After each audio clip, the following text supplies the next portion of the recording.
everyone. Today I am here with Scrappy Tails, and I am going to be using a die set from one of their previous releases called Outline Rose Assortment 2-layered metal dies. These are absolutely gorgeous. You can do so much with these, using pattern papers for your base and then a different color for your outline. You can do some ink smush backgrounds and then put your outlines on top. What I'm going to do is I'm going to play with glitter, and you all know how much I love glitter.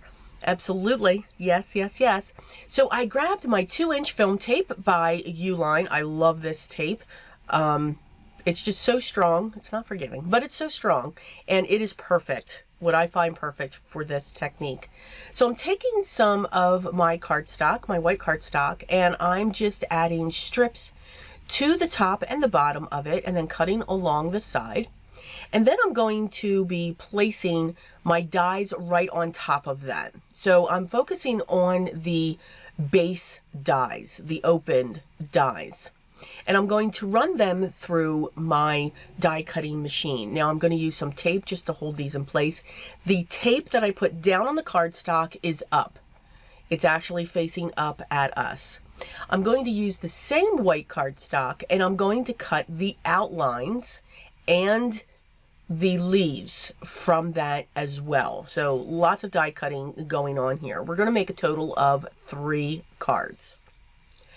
I'm now just whittling out all of those pieces. They come out absolutely beautiful with no problems. The smaller ones, I like to bring out my pokey tool here by Spellbinders, my tool-in-one, just to pop them out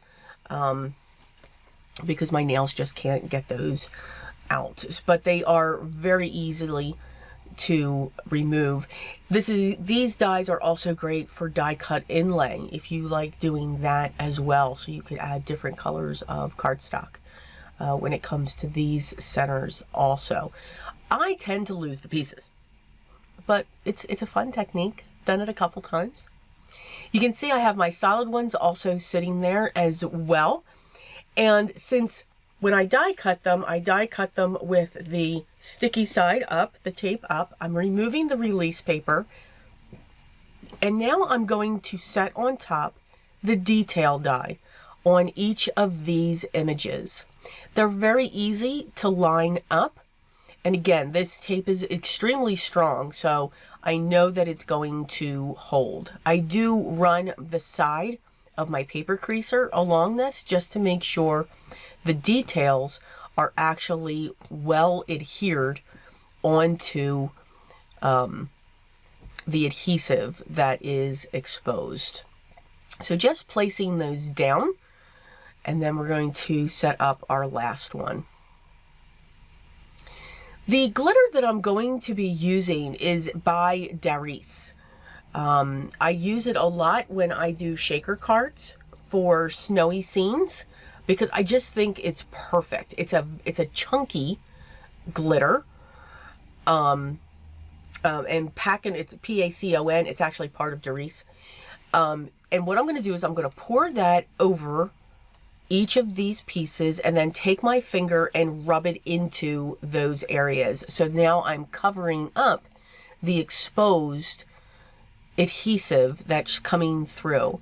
This is a white, so it's going to look like a tone on tone.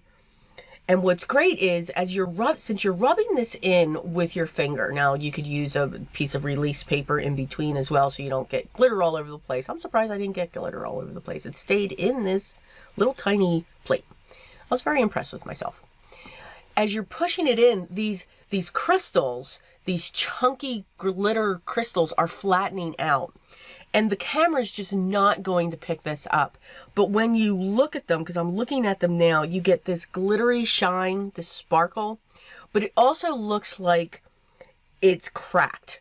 It looks like a piece of cracked glass that's sitting within that background of the rose, which is great.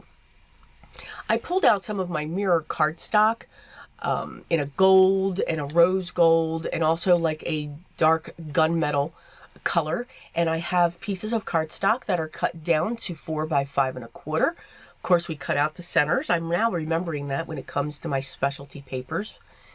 because then we can continue to hoard. Absolutely, we must continue to hoard. I'm going to get my standard A2 size card bases set up. I do keep a stack of 4 1/4 by 11 pieces of cardstock off to the side so that I can just grab them. The standard A2 size is normally my go-to. If I go into a size outside of that, I do have the pre-card bases for those, but you can always make them for yourself.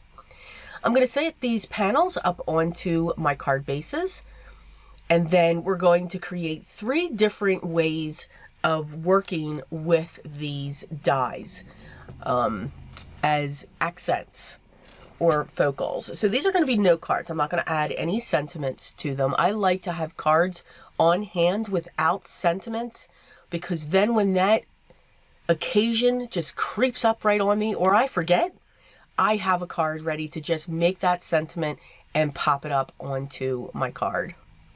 So we're going to do 1 single rosebud, and then on the other one, I have these white pieces sitting on the outer 2 cards, and they're my templates. I'm like, okay, I want to have a strip, because they're going to turn into the foil cardstock, the mirror cardstock that I used. So for the pink one, I'm going to pull in that gunmetal piece and create a triangle down there. And then for the gray on the right, I'm going to cut a strip of the rose mirror cardstock.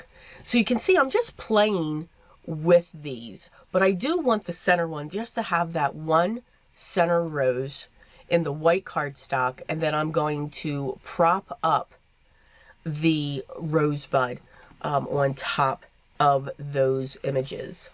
I'm using that template that I have of the white cardstock to cut my piece of mirror cardstock. So we're going to complete the one in the center first. That's the simple layout that I have. I'm going to use my Nuvo glue to set that in place.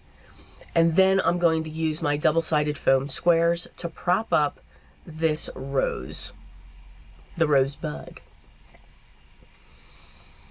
And again, just having a tone-on-tone image is, I like that look, you know, because it adds the dimension. You can see the shape of it when it comes to the same cardstock cut. I cut that piece of mirror cardstock down, I glued that in place, and now we're going to start layering our roses. I'm taking the 2 larger ones, putting one towards the top, the other one towards the bottom. The center is going to be propped up using some double-sided foam squares, and then we have now a corner piece accented by the mirror cardstock. For this one, we're going to do a strip, and we're going to have those roses going up that strip. So you're kind of breaking this card front into a panel, but in reality, you're not. So we're going to set down that strip of mirror cardstock, and I will cut that top off. I'm going to set the first one down, again, extending off of that gray panel, and then the center one is going to be propped up using double-sided foam squares. And that one's going to sit in the center. So that one can either be a portrait card or a landscape, depending upon how you want those flowers to sit. And here are our 3 cards featuring Scrappy Tails Craft. Again, one of their from their previous release, the Outline Rose Assortment die set. So again, I dug into my stash, played with my glitter for a little bit. Again, using those things or those items that we have within our stash to create our cards. All the products that I used will be listed down below as always. And if you have any questions, make sure you leave those down below in the comments, and I will make sure I get back to you as soon as I can. Enjoy your day, but always remember what's most important. Always be creative, and I'll talk to you guys in the next video. Take care, everyone.